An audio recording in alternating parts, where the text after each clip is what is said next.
हरे कृष्णा। ओम नमो भगवते वासुदेवाय। ओम नमो भगवते वासुदेवाय। ओम नमो भगवते वासुदेवाय। ओम अज्ञानतिमिरान्धस्य ज्ञानाञ्जनशलाकया चक्षुरुन्मिलितं येन तस्मै श्रीगुरवे नमः। श्रीचैतन्यमनोभीष्टं स्थापितं येन भूतले स्वयं रूपः कदा मह्यं ददाति स्वपदान्तिकं।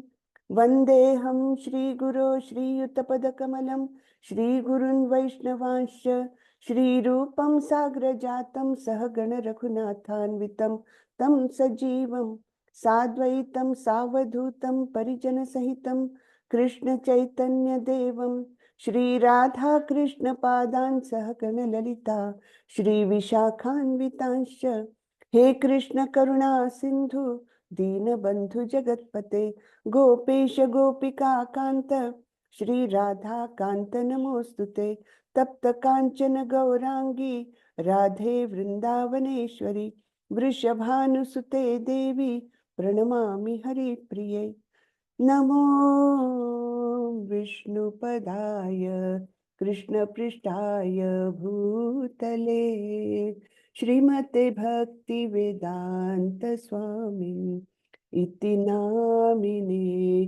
नमस्ते सारस्वती देवे गौरवाणी प्रचारिणे निर्विशेषाय शून्यवादी पाश्चात्य देशतारिणे।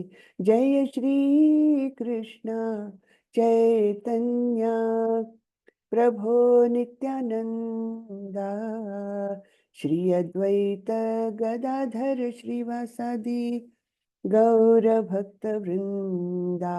हरे कृष्णा कृष्ण कृष्ण हरे हरे हरे रामा राम राम हरे हरे हरे कृष्णा कृष्ण कृष्ण हरे हरे हरे राम राम राम हरे हरे। हरे कृष्णा सभी को। मेरी आवाज आ रही है सबको ठीक से? जी माता जी। हरे कृष्णा। हरे कृष्ण। तो पिछले बार हमने देखा था छठे अध्याय में कि सब ध्यान योग की पद्धति भगवान बताते हैं अर्जुन को, है ना। और बताते किस प्रकार से एकांत स्थान में जा करके ऐसा स्थान चुनो जो ना तो ज्यादा ऊंचा हो ना तो ज्यादा नीचा हो, और उस पर आप क्या बिछाओ, कुशाग्रास बिछाओ, मृग की छाल बिछाओ, ये सब बिछा करके उस पर बैठो और बिल्कुल सीधे बैठो ऐसे कि रीढ़ की हड्डी पूरी सीधी रहे और इस प्रकार से आप ध्यान केंद्रित करो। इस प्रकार से बहुत बड़ी लंबी प्रोसेस भी दी है।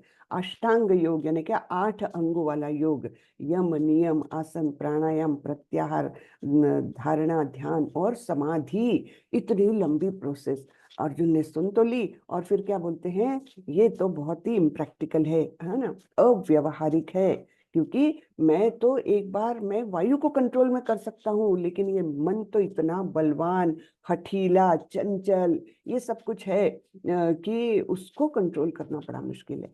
तो अब अर्जुन जैसा वीर योद्धा, इतने उच्च कुल में उनका जन्म हुआ और इतने योग्य गुरु से उनको पूरा प्रशिक्षण प्राप्त हुआ, वो अगर अर्जुन को कृष्ण को बोलते हैं कि ये मेरे लिए पॉसिबल नहीं है, बहुत ही इम्प्रैक्टिकल है। चंचलम ही मन कृष्ण प्रमाथि बलवद दृढ़म तस्याहम निग्रहम मन्ये वायोरिव सुदुष्करम। वायु को कंट्रोल करने से भी ज्यादा ये है, कठिन है ना। यहाँ तक हमने देखा था, सबको याद है ना? ठीक है, तो अब हमको आगे बढ़ना है। कौन सा श्लोक था? 34 से हम ले लेंगे। अब इसके बाद भी जो पार्ट आने वाला है ना, बहुत ही सुंदर है, देखिएगा। तो यहाँ तो अर्जुन ने हमारी समस्या ये कर दी कि हम तो कैसे अपनाएंगे कि एकांत स्थान तो है नहीं अभी दुनिया में, जहाँ पर पवित्र भी होना चाहिए, एकांत भी होना चाहिए, पवित्र भी होना चाहिए। ऐसा स्थान तो आप बताइए अब कहाँ ढूंढेंगे। हरिद्वार में जाएंगे तो वहां भी इतनी भीड़ है कि एकांत है ही नहीं, है ना। तो जो पवित्र है वहाँ एकांत नहीं है, एकांत है वो पवित्र नहीं है। तो ऐसा स्थान भी मिलना, ऐसी हमारी कैपेसिटी होना, ये बहुत मतलब नहीं हो सकता ये। हाँ, तो ये अर्जुन की समस्या है, वही हमारी समस्या है। तो इसका समाधान भगवान कैसे देते हैं? भगवान बोलते हैं तुम जो बोल रहे हो ना अर्जुन, बिल्कुल सच है ना। असंशय महाबाहो, 35वां श्लोक है, देखिए। श्री भगवान उवाच असंशयं महाबाहो मनो दुर्निग्रहं चलम अभ्यासेन तु कौन्तेय वैराग्येण च गृह्यते। क्या बोलते हैं? हे महाबाहु कुंती पुत्र, निस्संदेह चंचल मन को वश में करना अत्यंत कठिन है, किंतु उपयुक्त अभ्यास द्वारा तथा विरक्ति द्वारा ऐसा संभव है। ठीक है, तो इसका बहुत अभ्यास करना पड़ेगा, और तो और दुनिया से विरक्त होना पड़ेगा, उसके बाद ये संभव है। लेकिन भगवान तो मान गए हैं कि असंशयम महाबाहु, तुम जो बोल रहे हो उसमें कोई संशय नहीं है अर्जुन। तो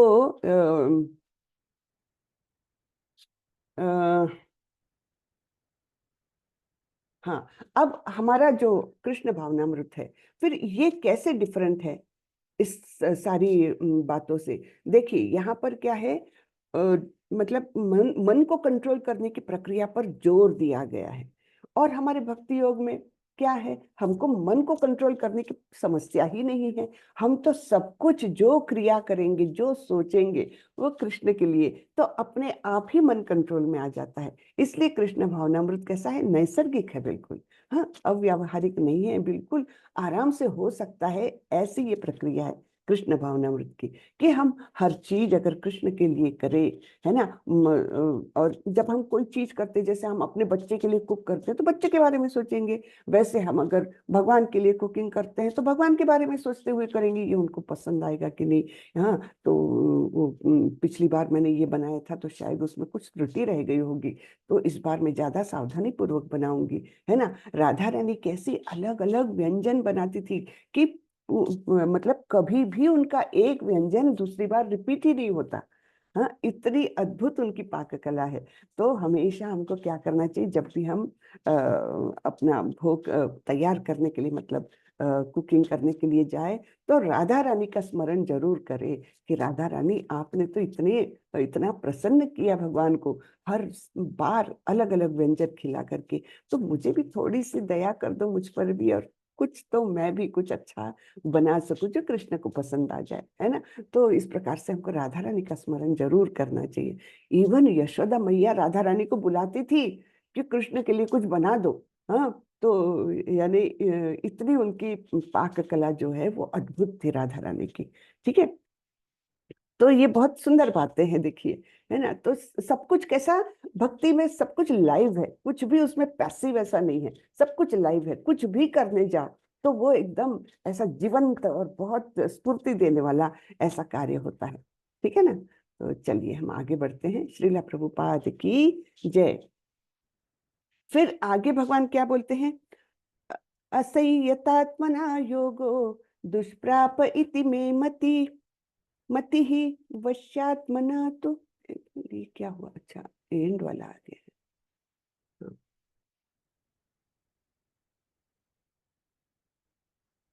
वश्यात्मना तु यतता शक्यो वाप्तुमुपायतः। तो जिसका मन उच्छृंखल है उसके लिए आत्म साक्षात्कार कठिन कार्य होता है, किंतु जिसका मन संयमित है और जो समुचित उपाय करता है उसकी सफलता ध्रुव है, ऐसा मेरा मत है। तो इसी अध्याय की शुरुआत में भगवान ने बताया था कि मन कितना इंपॉर्टेंट है। मन हमारा दुश्मन भी हो सकता है और सबसे अच्छा मित्र भी हो सकता है। कब हो सकता है? बंधुरात्मात्मनस्तस्य येनात्मैवात्मनः जिताः अनात्मनस्तु शत्रुत्वे वर्तेतात्मैव शत्रुवत्, है ना।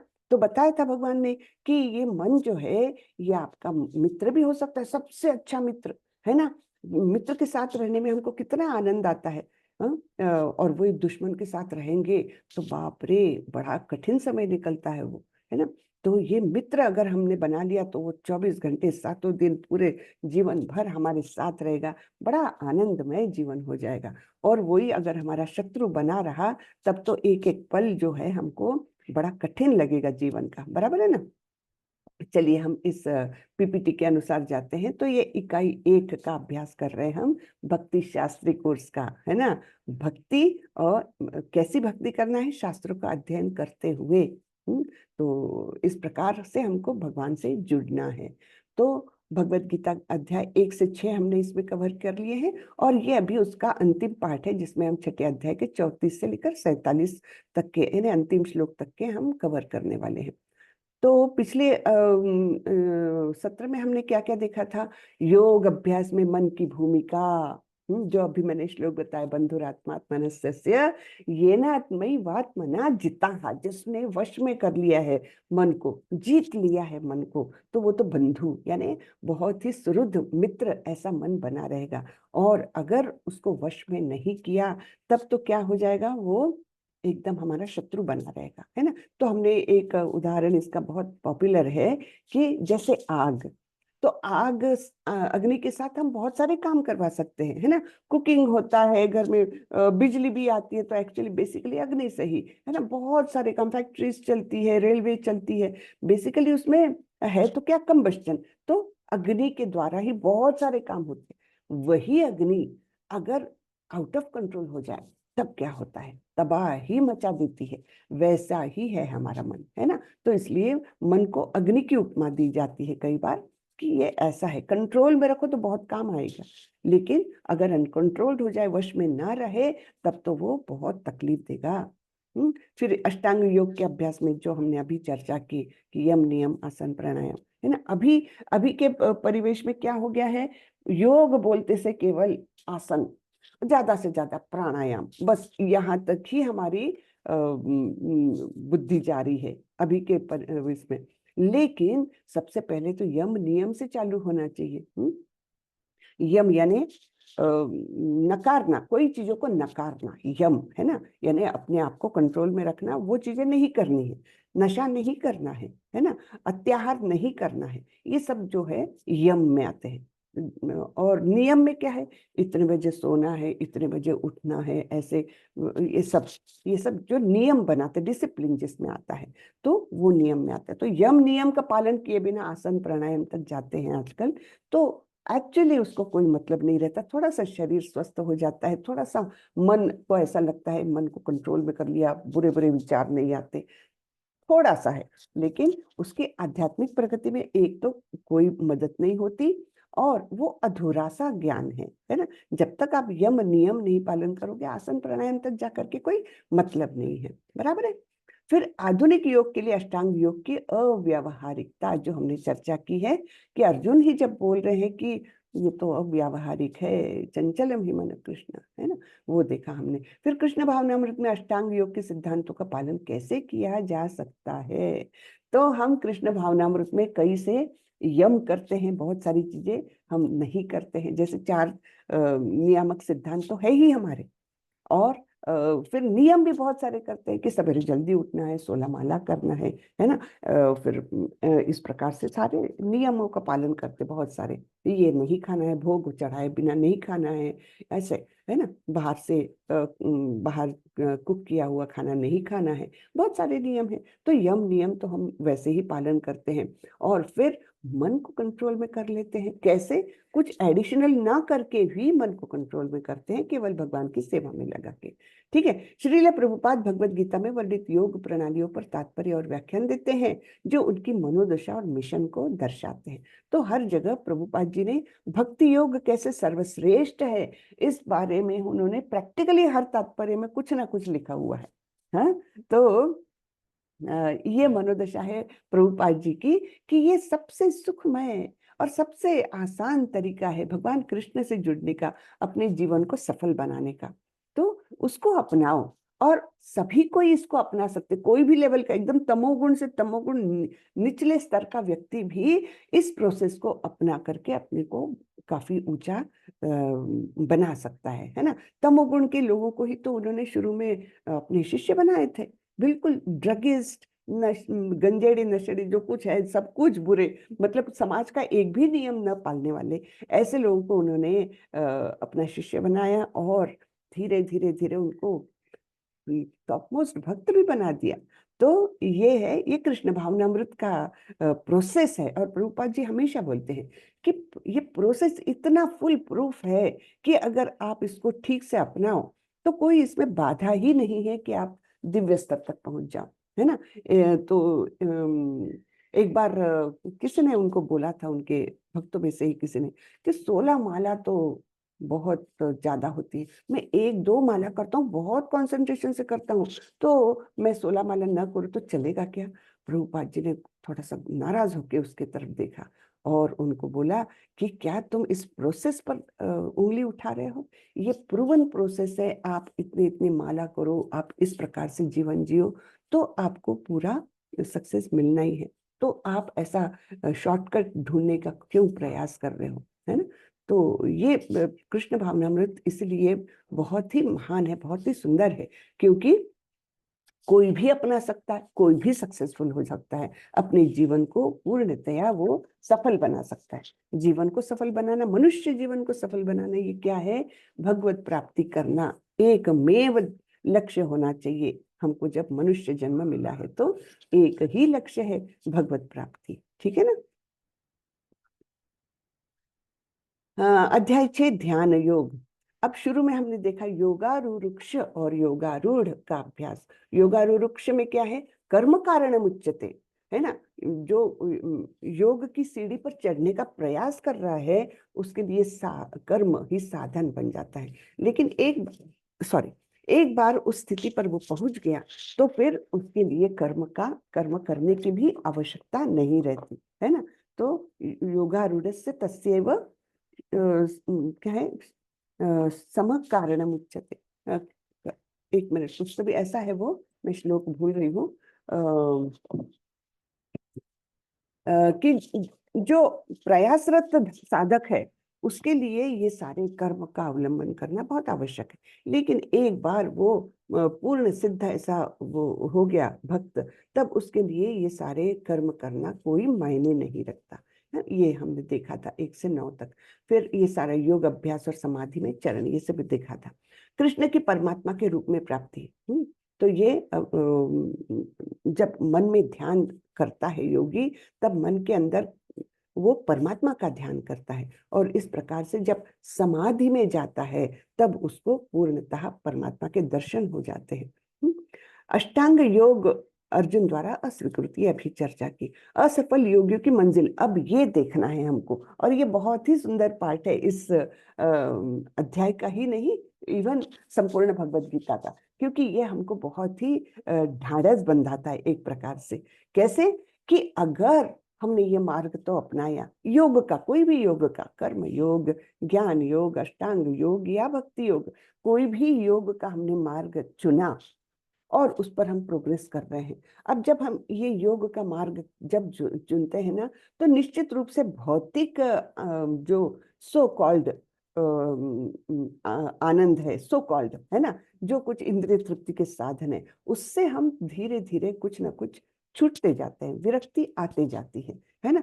तो अब अर्जुन का प्रश्न यहाँ पर बड़ा सुंदर है कि सपोज कोई एक योग के पथ पर चल गया है, लेकिन किसी भौतिक कारण से, तो चाहे उसकी मृत्यु हो जाए, चाहे घर में ऐसी कोई समस्या आ जाए कि वो उस मार्ग को छोड़ना ही पड़ेगा उसको, हाँ, इस प्रकार से कोई भी समस्या आ जाए, तो उसका क्या होता है? ना धोबी का कुत्ता, ना घर का, ना घाट का, वो तो इधर से भी इंद्रिय तृप्ति से गया और उधर से भी उसको सफलता तो नहीं मिली, और तो फिर क्या होगा उसका? तो उसके बारे में भगवान बहुत ही सुंदर बातें बताते हैं, जो हम सभी प्रयासरत साधकों के लिए बड़ी ही एक अच्छा आश्वासन है, ऐसा समझिए, है ना।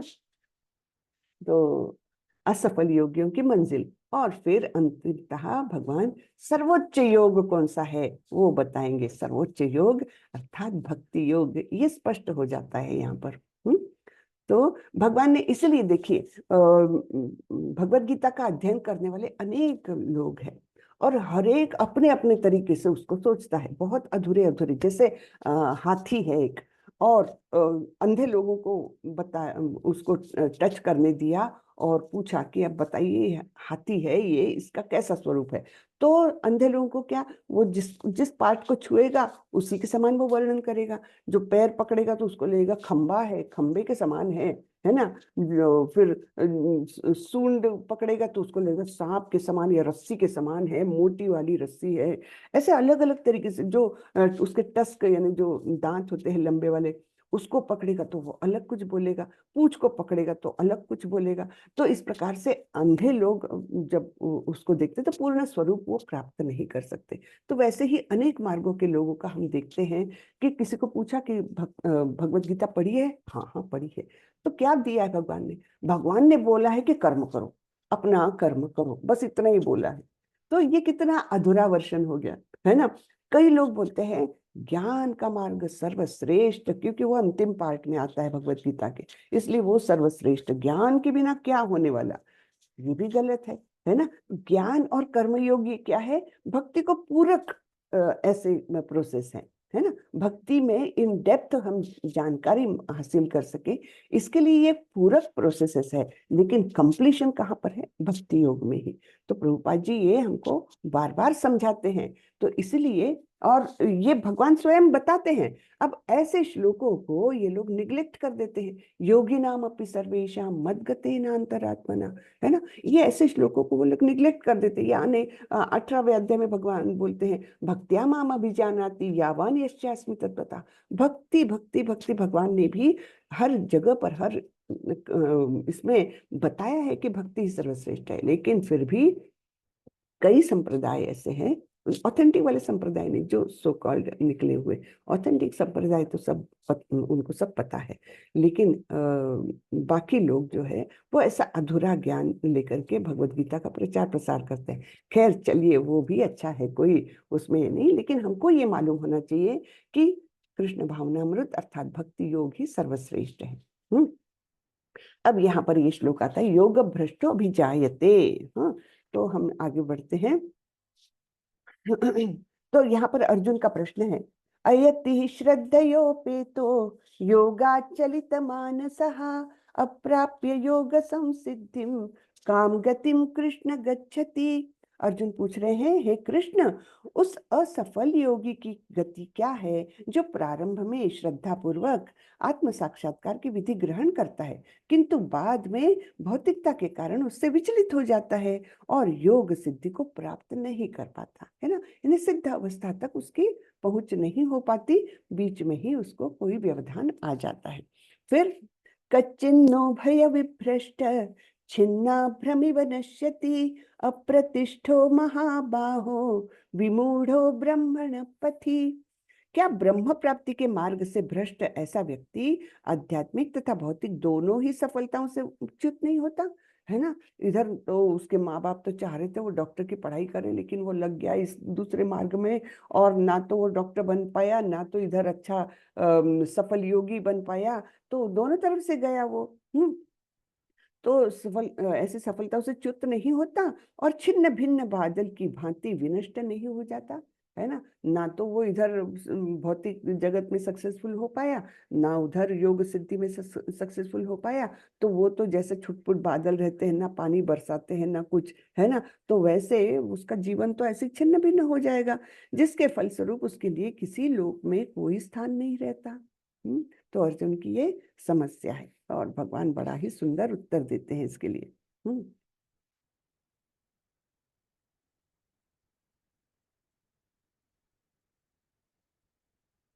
हम्म। फिर अर्जुन पूछते हैं कि यही मेरा संदेह है और मैं आपसे इसे पूर्णतया दूर करने की प्रार्थना कर रहा हूँ।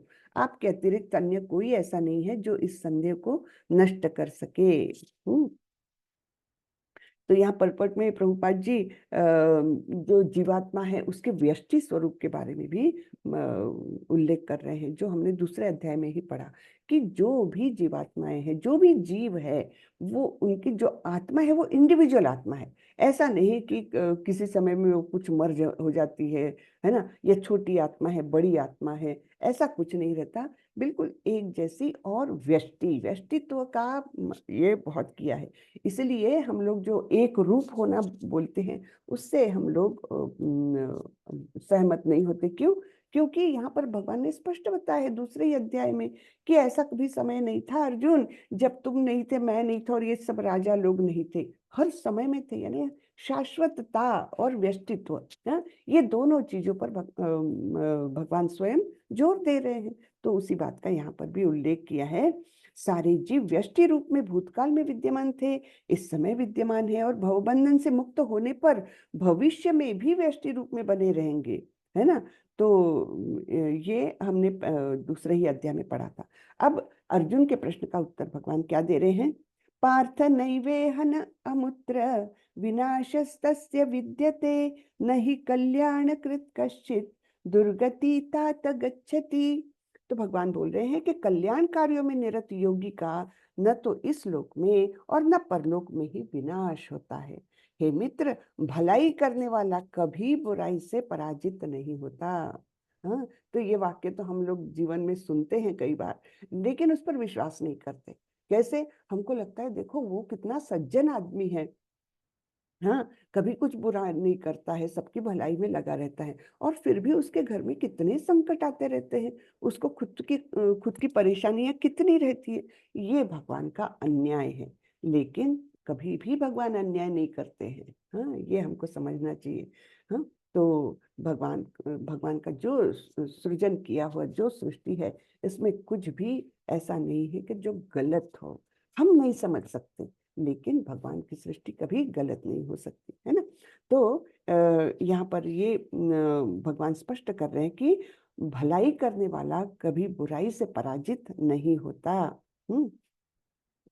तो इसमें लिखा हुआ है, शास्त्रों का आदेश है कि यदि कोई स्वधर्म का आचरण नहीं करता तो उसे पाप फल भोगना पड़ता है।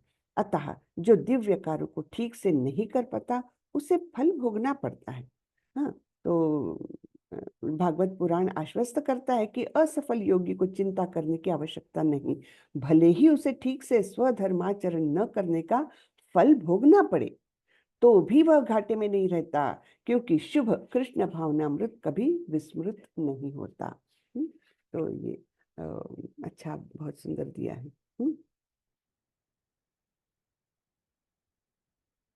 प्राप्य पुण्यकृतान् लोकान् उषित्वा शाश्वती समः, शुचीनां श्रीमतां गेहे योगभ्रष्टोऽभिजायते। अब ये बता रहे हैं कि क्या होता है असफल योगियों का, है ना। भगवान बोलते हैं कि असफल योगी पवित्र आत्माओं के लोकों में अनेकानेक वर्षों तक भोग करने के बाद या तो सदाचारी पुरुषों के परिवार में या कि धनवानों के कुल में जन्म लेता है। तो हमको कभी कभी लगता है ना, ऐसे मैं नाम नहीं लेती हूँ, लेकिन ऐसा लगता है एक व्यक्ति जो इतने संपन्न परिवार में जन्म हुआ, उसका आचरण देखो कितना गंदा है, तो इसको क्यों भगवान ने ऐसे संपन्न परिवार में जन्म दिया होगा? हाँ, जहाँ पर सारी सुविधाएं हैं, लोग उसके आगे पीछे दौड़ते रहते हैं, है ना। पूरे इंडिया में उसका नाम है, इंडिया में क्या देश अलग बाहर भी उसका नाम है। ऐसे व्यक्ति जो बिल्कुल ही लायक नहीं लगता अपने को, क्यों भगवान ने ऐसा किया होगा? तो यहाँ पर हमको ये समझना पड़ेगा कि निश्चित रूप से उसका पिछले जन्मों का कुछ पुण्य संचय है, तभी भगवान ने उसको श्रीमताम गेहे, धनवानों के परिवार में उसको जन्म दिया है। अब उसका बैंक बैलेंस जो है, बैंक बैलेंस अभी सॉलिड है उसके पास पुण्य संचय का, इसलिए वो उसको खर्च कर रहा है, गलत गलत तरीके से बिहेव कर रहा है ना, गलत मार्ग पर जा रहा है, सब कुछ कर रहा है, बुराई कर रहा है पूरा। हाँ, फिर भी क्या है, उसके पास बैंक बैलेंस है पुण्य संचय का। तो जब तक ये पुण्यों का बैंक बैलेंस खत्म नहीं होता तब तक वो भोग करेगा। लेकिन जैसा ही वो बैंक बैलेंस खत्म हुआ तो उसको बहुत ज्यादा हाँ, मतलब प्रताड़ित होना पड़ेगा प्रकृति के द्वारा। बराबर है ना। तो कई बार हमको ये ऐसा संदेह होता है कि ऐसा क्यों भगवान ने ऐसा किया कि जो बिल्कुल ही लायक नहीं है उस संपन्नता के लिए, फिर भी उसको इतना सारा मिलता है। और जो गरीब बेचारा कोई है व्यक्ति, कितना सदाचारी सज्जन व्यक्ति है, हाँ, किसी का कभी बुरा नहीं करता, मुंह से कभी बुरा शब्द नहीं निकालता, उसको इतने दुख क्यों है? तो ये हमेशा हमने याद रखना चाहिए कि ये जो पुण्य और पापों का संचय है, ये यानी कर्म फल, पुण्य और पाप क्या है? बेसिकली कर्म फल, है ना। तो ये कर्म फल का जो संचय है अच्छे और बुरे कर्म फलों का, तो वो तो हमको कहीं ना कहीं उसके कारण हमको वैसा मिलता ही है।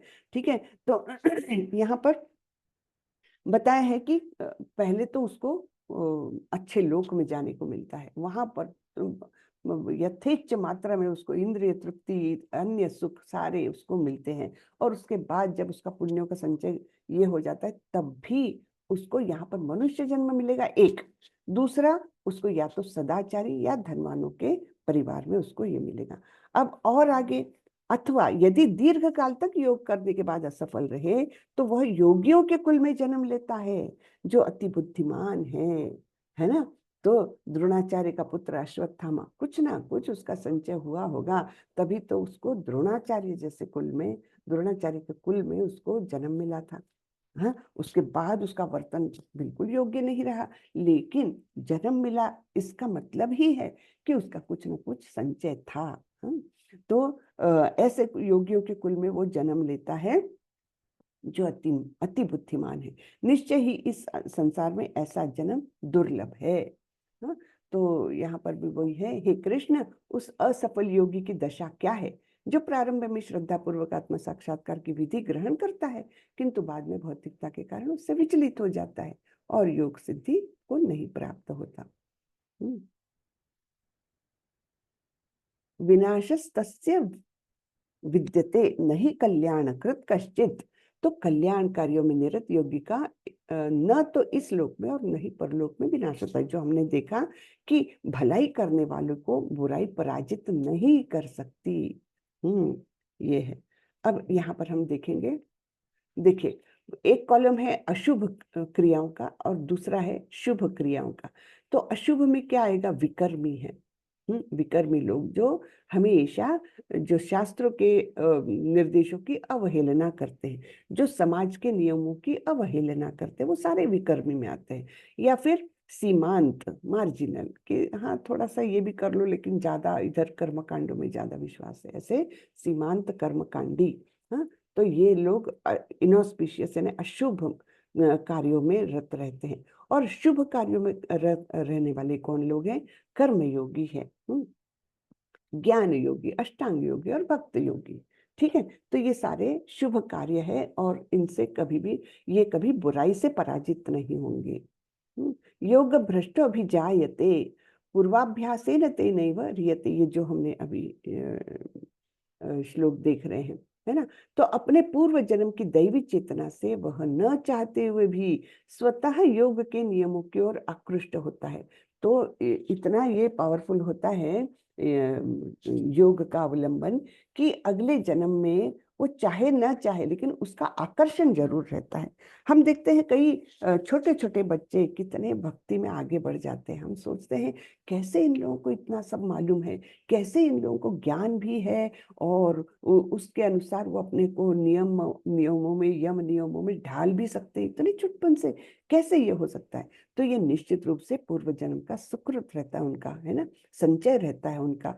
तब वो इस जन्म में भी वो उसको अपना सकते हैं और बहुत आसानी से अपना सकते हैं। हमको तो अभी जैसे हम लोग अभी अभी आए हैं कृष्ण भावनामृत में, तो हमको कई चीजें काफी डिफिकल्ट लगती है ना। अरे बाहर का कुछ भी नहीं खाना, दूसरों के घर का कुछ भी नहीं खाना, ये सब नियम अपनाने में हमको बड़ा कठिन लगता है। और तो और हमको, क्योंकि हमने इतने लेट इसमें चालू किया है, बाकी घर में कोई कृष्ण भावनामृत में नहीं है, तो सबको ये हास्यास्पद लगता है, ये कौन से नियम है तुम्हारे, है ना।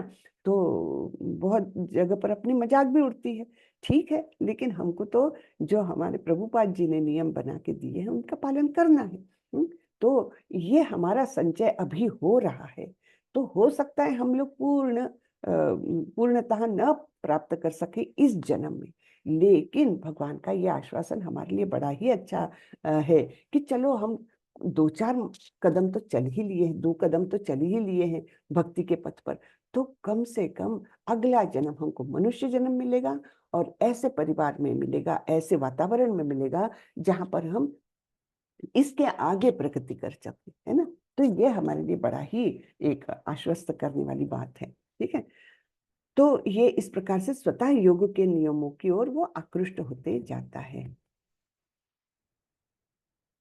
सकाम कर्मी जीवन के उच्चतम स्तर तक उठ सकते हैं, यहाँ तक कि स्वर्गलोक को भी जा सकते हैं, है ना। सकाम कर्मी हैं, कुछ प्राप्ति के लिए कार्य कर रहे हैं, लेकिन अच्छा कार्य कर रहे हैं, तो उनको स्वर्ग प्राप्ति भी हो सकती है। तो भी इस संसार से मुक्त न होने के कारण वे सही ढंग से शुभ मार्ग का अनुगमन नहीं करते। शुभ कर्म तो वो है जिससे मुक्ति प्राप्त हो, ठीक है। तो सकाम कर्म जो है ये क्या करता है, हमको इसी ब्रह्मांड में, इसी भौतिक जगत में बांधे रखता है। लेकिन मुक्ति के लिए सबसे आसान तरीका है कृष्ण भावनामृत। हाँ, वैसे मुक्ति ज्ञान योग से भी मिल सकती है, लेकिन उसको हम मुक्ति नहीं मानते, है ना। क्योंकि ज्ञान योगी कहाँ तक जा सकता है, केवल परमात्मा स्टेज तक। तो हमारे लिए तो भक्ति योग सर्वोत्तम ही है। तो ये सारी सीढ़ी दी है, ये हमने एक बार पहले भी देखी थी कि कर्म योग, फिर ज्ञान योग, ध्यान योग, हाँ, और फिर भक्ति योग। ये यहाँ पर भी ध्यान योग तक भी केवल परमात्मा तक ही अचीवमेंट होता है। परमात्मा क्या है, दूसरा मतलब भगवान का ही स्वरूप है, उसमें कुछ गलत नहीं है, भगवान का ही स्वरूप है। भगवान कैसे हैं, वो एक श्लोक भागवतम में आता है कि वदन्ति तत्तत्त्वविदं तत्त्वं यत् ज्ञान अद्वयम ब्रह्मेति परमात्मेति भगवान इति शब्दते, है ना। तो जो तत्वविद है, जो तत्व को पूर्णतः जानते हैं, वो बताते हैं कि ब्रह्मेति परमात्मेति भगवान इति शब्दते, भगवान को जानने के 3 स्तर हैं, है ना। है तो भगवान का ही प्राकट्य, उसमें कोई भगवान से भिन्न नहीं है। लेकिन ब्रह्म क्या है, भगवान की शरीर की कांति, तेज, जैसे सूर्य किरणें, ये सूर्य का तेज है, वैसे ब्रह्म ज्योति। फिर नेक्स्ट स्टेप क्या है, ब्रह्मेति परमात्मेति, परमात्मा क्या है, ये सर्वव्यापी स्वरूप है भगवान का। भगवान का ही स्वरूप है, लेकिन वो अलग है, सर्वव्यापी, जो अणु रेणु कण कण में बसे हुए हैं, हर जीव के हृदय में बसे हुए हैं, वो परमात्मा। उनको जानना ये दूसरी स्टेज। लेकिन श्याम सुंदर, हाँ, एक बिल्कुल पर्सनल रूप जो है वो भगवान का है। तो वो वहां तक कौन पहुंच सकता, भगवान तक केवल भक्त ही भक्ति के माध्यम से पहुंच सकता है, बराबर है ना। तो भक्त, भक्ति और भगवान, ये जो है इसको नकारा नहीं जा सकता। बाकी कोई भी इस प्रकार से भगवत प्राप्ति नहीं कर सकते। लेकिन जब ध्यान योगी या ज्ञान योगी भी, जब उनको वास्तविकता का ज्ञान हो जाता है, तब वो भक्ति योग को अपनाते हैं और फिर भगवत प्राप्ति कर सकते हैं, है ना। बहुनाम जन्म नामन्ते ज्ञानवान मान प्रपद्यते वासुदेव सर्वमिति स महात्मा सुदुर्लभा। तो जो ज्ञान का अनुशीलन कर रहे हैं, ठीक है, लेकिन अनेक अनेक जन्मों के बाद ज्ञान योग, ज्ञान योग, ज्ञान योग करते करते उनको कभी तो भी एक जन्म में पता चलता है कि वासुदेव सर्वमिति, जो कुछ है वो कृष्ण ही है। ये जब उनको ज्ञान पूरी तरह से हो जाता है, तब स महात्मा सुदुर्लभा, भगवान बोलते हैं ऐसा महात्मा बहुत दुर्लभ होता है है ना। तो वो निश्चित रूप से आगे भक्ति योग को प्राप्त करता है और भक्ति योग का अनुशीलन करते हुए आगे भगवत प्राप्ति को जाता है। तो ध्यान योग से भक्ति योग, सर्वभूत स्थितम यो माम भजते कत्वमास्थितः। तो ऐसा योगी परमात्मा की पूजा में लग जाता है, यह जानकर कि मैं और परमात्मा एक है। तो एकत्व की जो ये है बातें हैं, ये ऐसे ध्यान योगी करते हैं। तो और भक्त कभी भी नहीं ये मान सकता कि भगवान भगवान और भक्त एक जैसे हो या एक हो सकते हैं, ये कभी नहीं होता। क्योंकि भगवत गीता में स्वयं भगवान ने बताया है हमको कि हर कोई व्यष्टि आत्मा है, ठीक है। लेकिन ज्ञान अपना इसका ध्यान योग करने वाले लोग परमात्मा में विलीन होना चाहते हैं। ऐसा योगी शुद्ध भक्त बन जाता है और अपने अंदर भगवान को देखे बिना एक क्षण भी नहीं रह सकता। तो ये परमात्मा स्वरूप को ही फिर आगे इतनी उन्नति कर लेते हैं कि फिर वो शुद्ध भक्त बन जाते हैं। और इस प्रकार भगवान और परमात्मा ये अभिन्न स्वरूप है, ये जान करके भक्ति में लगने लग जाते हैं। ठीक है। भक्ति योग में अन्य योग प्रणालियों के सभी घटक कंपोनेंट्स कैसे शामिल है, यह दिखाते हुए एक भूमिका या रोल प्ले करना है। हाँ, तो अभी कितने बज गए हैं? हाँ, तो हम यहीं पर क्लास में ही ये चर्चा कर लेते हैं कि मुझे बताइए कि भक्ति योग में किस प्रकार से सारे योग, आपका कर्म योग भी आ गया, आपका ज्ञान योग भी आ गया, अष्टांग योग भी आ गया, ये कैसे भक्ति योग में अपने आप में निहित है। तो हर एक कोई एक एक दो दो पॉइंट्स मुझे बताएंगे। ठीक है, चर्चा करेंगे अब। ठीक है, कौन बताएगा? हरे कृष्ण है, हैंड रेस करे।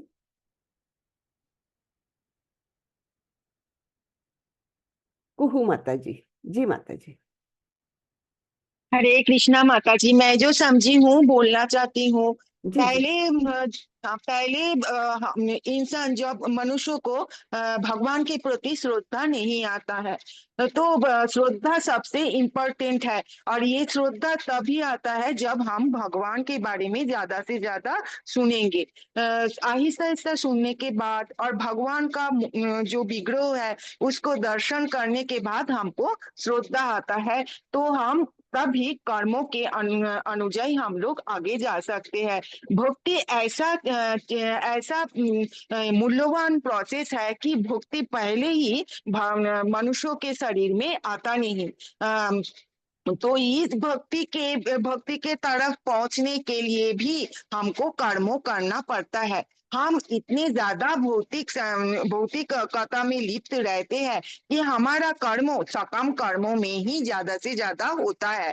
तो इस सकम कर्मों से छुटकारा पाने के लिए भी कुछ नियम भगवान ने बताए हैं। उस नियम को हमको पालन करना है। तब कृष्ण भगवान भावित नियम है वो कर्मकांड पालन करते करते हमारे अंदर भगवान के प्रति श्रद्धा आएगा, भक्तों के संग आएगा। फिर भजन क्रिया हम लोग चालू करेंगे, फिर अनर्थ निवृत्ति आएगा। आहिस्ता आहिस्ता भक्ति का जो स्टेप है वो आगे हम लोग बढ़ते जाएंगे, रुचि आएगा, फिर हमको आकर्षण मिलेगा। फिर हम लोग भक्ति के आगे आ सकते हैं। और इसलिए पहले पहले ही भक्ति हम लोग से नहीं होगा। तो यही है, कर्मों के माध्यम से फिर ज्ञान के माध्यम से भगवान के बुक भगवान के बारे में सुनने के बाद फिर प्रभुपाद का बुक रीड करने के बाद हम लोग जानेंगे कि कृष्ण कौन है। क्योंकि पहले तो हम जानते ही नहीं थे कृष्ण कौन है। फिर जब ज्ञान हमारे अंदर आएगा कि कैसे प्रोसेस में हम लोग जाके भोग अर्पण करना चाहिए, उसी को खाना चाहिए, पाना चाहिए। फिर कैसे फसल उगता है, बारिश होता है, कैसे यज्ञ करना है, ये सब ज्ञान के माध्यम में अगर हम लोग भगवान के बारे में जानेंगे, फिर हम लोगों को आहिस्ता आहिस्ता भगवान के प्रति श्रद्धा और बढ़ेगा। जब श्रद्धा बढ़ेगा तब भक्ति आएगा। क्योंकि हम लोग अर्जुन को भी देखे थे कि अर्जुन पहले विश्व रूप को दर्शन किए थे, फिर भगवान के बारे में उनके तरफ भक्ति आया। फिर पूरी तरह सरेंडर करके भक्ति के मार्ग में आगे गया। यूं ही तो अर्जुन भक्त थे, लेकिन हमारे लिए अर्जुन ये प्रोसेस, ये पथ दिखाया कि पहले कर्मों कांड के अनुजाई जाके फिर ज्ञान के माध्यम से फिर भक्ति करना चाहिए। हरे जी कृष्ण। जी माता जी, धन्यवाद माता जी, काफी विस्तार से बताया आपने, बहुत अच्छे। रागा मार्ग माता जी। हरे कृष्णा माता जी। हरे सादर कृष्ण। करते हैं। जी माता जी, इसमें ये बताया गया है कि हम एक असफल योगी के बारे में भी अर्जुन जी ने पूछा और भी प्रश्न किए। तो भगवान ने सबका निराकरण करते हुए उनको इसके उत्तर देते हैं कि जितने भी योग हैं वो सभी मेरी ओर ले जाने वाले हैं। अंततोगत्वा वह मनुष्य मेरी ओर ही आता है। क्योंकि जैसे ध्यान कर्म योग करता है तो वह किसी न किसी माध्यम से भगवान से जुड़ जाता है। कर्म योग के माध्यम से जैसे सकाम कर्म करते हुए भी वह धीरे धीरे कर्म योग में परिवर्तित होता है।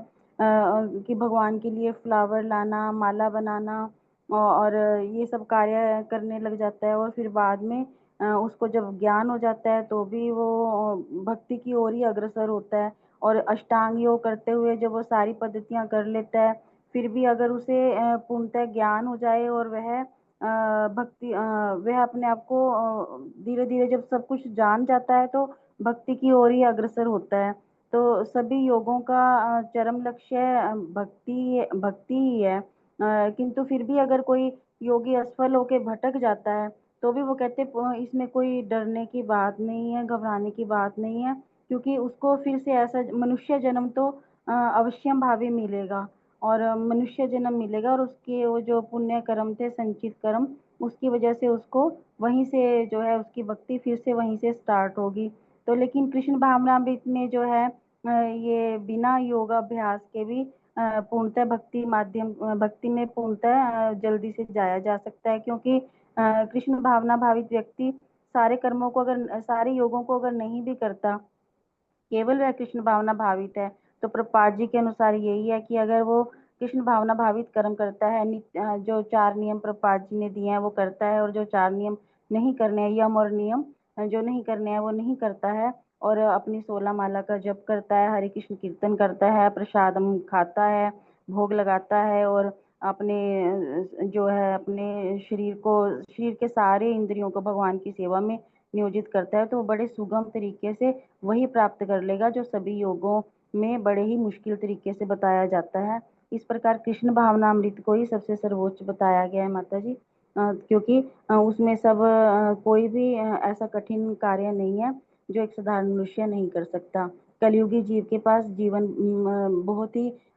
कलयुगी जीव बहुत ही कम आयु वाला है, आलसी है, और इसमें बहुत दोष हैं। लेकिन कृष्ण भावनामृत इतना सुगम तरीका है जिसमें हमें भौतिक लोगों की तरह ही खाना है, सोना है, जगना है, लेकिन उसके कार्य इसके विपरीत सब आध्यात्मिक है, क्योंकि वो भगवान के लिए ही सोचता है कि मुझे अभी 2 घंटे सोना है, तो क्योंकि मुझे बाद में माला करनी है। सोते भी भगवान का स्मरण रहता है और उठने के बाद भी हमने मंगला करनी है, और सब कार्य भगवान के लिए, तो इसलिए भक्ति योग को सर्वश्रेष्ठ बताया गया है। हरे कृष्णा माता जी। जी जी, हरे कृष्ण। चलिए सखी माता जी, बहुत अच्छे माता जी। हरे कृष्णा माता जी, दंडवत प्रणाम धन्यवाद। माता जी। भक्ति योग में अन्य योग प्रणालियों के सभी घटक कैसे शामिल हैं? तो ये भक्ति योग क्या है कि कोई एकाकी मार्ग जी प्रणाली को क्या है शिरोमणि, क्योंकि जब कोई व्यक्ति भगवान की शुद्ध भक्ति करता है तो अन्य सभी योगों के तत्व स्वतः ही उसमें समाहित हो जाते हैं। जैसे कि कर्म योग का मूल सिद्धांत क्या है? अपने कर्म फलों को भगवान को अर्पित करना। जब भक्ति योग में जब हम कर्म योग करते हैं तो हम क्या करते हैं, उसका जो फल है हम स्वयं भोगना चाहते हैं। लेकिन जब हम भक्ति योग में आ जाते हैं तो हम इसके कर्म फलों को प्रति अनासक्त हो जाते हैं और किसको अर्पित करते हैं? भगवान को अर्पित करते हैं। और क्या करते हैं, जैसे अभी कोई भी क्रिया कर रहे हैं तो उसको क्या करते हैं, चाहे किसी भी इंद्रिय सेंस ग्रेटिफिकेशन भी कर रहे हैं तो उसको भी क्या करें, भगवान की अगर सेवा में लगा रहे हैं, अपनी सभी इंद्रियों को क्या करें, इंद्रियों को स्वामी ऋषिकेश की सेवा में लगा रहे हैं। जैसे कि हम कोई भोजन पका रहे हैं, अगर हम भोजन पका रहे हैं वो हमारी सेंस ग्रेटिफिकेशन के लिए, लेकिन जब हम उसको भगवान को ऑफर कर देंगे वो क्या हो जाएगा, हमारी सेवा में लग जाएगा, हम उसके कर्म के फल के प्रति अनासक्त हो जाएंगे। क्योंकि जब कहते हैं जब हम कुकिंग करते हैं तो बहुत छोटे छोटे से ऐसे कीट होते हैं जो अग्नि के संपर्क में आने से मर जाते हैं, तो उसका हम कर्म फल के भोक्ता बन जाते हैं। लेकिन जब हम वो भगवान को ऑफर कर देंगे, उन कर्म फलों के प्रति हम क्या हो जाएंगे, ना तो हमें उसका कर्म फल नहीं लगेगा क्योंकि हमने उसको क्या कर दिया, भगवान की सेवा में लगा दिया। तो इस प्रकार भक्त जो भी कार्य करता है वो स्वतः ही सर्वोच्च निष्काम कर्मयोग बन जाता है। अभी ज्ञान योग का उद्देश्य क्या है? आत्मा और परमात्मा के शाश्वत संबंध को समझना। जब एक भक्त क्या करता है, श्रवण कीर्तन के माध्यम से क्या करता है, भगवान की दिव्य लीलाओं का वो श्रवण करता है, तो उसका क्या होता है, एक श्लोक आता है उसमें श्रीमद् भागवतम में, शृण्वताम ही स्वकथा कृष्ण पुण्य श्रवणम कीर्तनम हृदयंतस्थो भद्राणी विदुनोति सूयसताम। जब हम श्रवण कीर्तन करते हैं भगवान की लीलाओं के बारे में तो क्या होता है, पुण्य श्रवण, उसका क्या होता है, हृदयंतस्थो अभद्राणी, जो हमारे हृदय में अभद्राणी इतने कल्मश हैं, 6 रूपों हैं, उसका क्या हो जाता है, हमारे चित्त का मार्जन होना शुरू हो जाता है। तो उससे क्या हो जाता है, जब इन सब चीजों से हमारा हृदय स्वच्छ हो जाता है तब हम कैपेबल हो जाते हैं भगवान से अपने संबंध को जानने के बारे में। जो सुप्त अवस्था में पड़ा हुआ है हम भूल चुके हैं, उसे वास्तविक ज्ञान प्राप्त होता है। क्या? जीवेर स्वरूप है रे कृष्ण नित्य दास, की वह भगवान का नित्य दास है। तो बिना किसी कठिन बौद्धिक श्रम के वो क्या करता है, भक्ति योग को प्राप्त होता है। तो गीता में स्वयं भगवान कहते हैं कि जो प्रेम पूर्वक मेरी सेवा करते हैं उन्हें मैं भीतर से वह बुद्धि ज्ञान प्रदान करता हूँ जिससे वह मुझ तक पहुंच सके। सर्वस्य चाम हृदय सन्निविष्टो मत स्मृति ज्ञानम पौनम चा। अभी आ गया अष्टांग योग। अष्टांग योग में जैसे कि है, अष्टांग योग की पद्धति को करना आज की जो कलयुग में पॉसिबल नहीं है, बिल्कुल भी पॉसिबल नहीं है, बिल्कुल भी व्यवहारिक नहीं है। तो अष्टांग योग का अंतिम लक्ष्य भी क्या है, मन को भगवान के रूप में स्थिर करना। जैसे योगी जो होते हैं वो अपने हृदय के भीतर जो शिरोदक्षाई विष्णु परमात्मा रूप में जो विराजमान है उनका ध्यान करते हैं, उनको देखने की कोशिश करते हैं। तो भक्ति योग में क्या है, भगवान के विग्रह का दर्शन करना, उनकी महिमा का श्रवण कीर्तन करना, उनका पवित्र नाम को जप करना। तो अष्टांग योग की पद्धति का पालन हम वैसे भी नहीं कर सकते क्योंकि हमारी इंद्रियां बहुत क्या है, चंचल है, इधर उधर भागती रहती हैं, हमेशा ही भागती रहती हैं। लेकिन अगर हम इसको, जैसे कि अम्बरीश जी महाराज, फॉर एग्जाम्पल अम्बरीश जी महाराज, उन्होंने अपनी सभी इंद्रियों को क्या किया, भगवान की सेवा में लगा दिया। इससे क्या होगा, उनके उनकी सारी चीजें होगी। अष्टांग योग की पद्धति भी आ गई, उसमें कर्म योग भी आ गया। तो सब क्या होगी, किसमें होगी, ये समाहित होगी, भक्ति योग में होगी। तो भक्ति योग हर प्रकार से श्रेष्ठ है।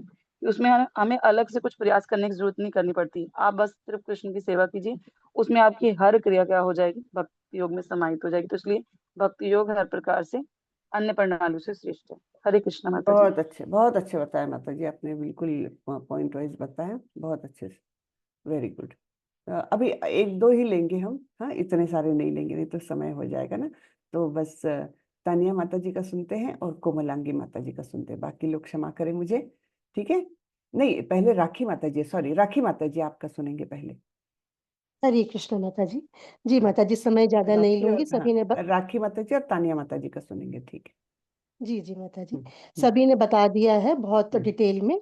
बस हम्म, मैं यहाँ पर एक प्रभुपाद जी की लाइन ही तात्पर्य से कोट करूंगी, जो ध्यान योग में अध्याय 6 ध्यान योग में श्लोक नंबर 3 के तात्पर्य में प्रभुपाद जी लिख रहे हैं, किंतु कृष्ण भावना भावित व्यक्ति प्रारंभ से ही ध्यान अवस्थित रहता है क्योंकि वह निरंतर कृष्ण का चिंतन करता है। तो यहाँ पर हमें बहुत अच्छे से समझ में आ गया कि ध्यान योग की जो शुरू की 6 स्टेजेस हैं, यम नियम आसन प्राणायाम, उनको एक भक्त को करने की जरूरत नहीं है।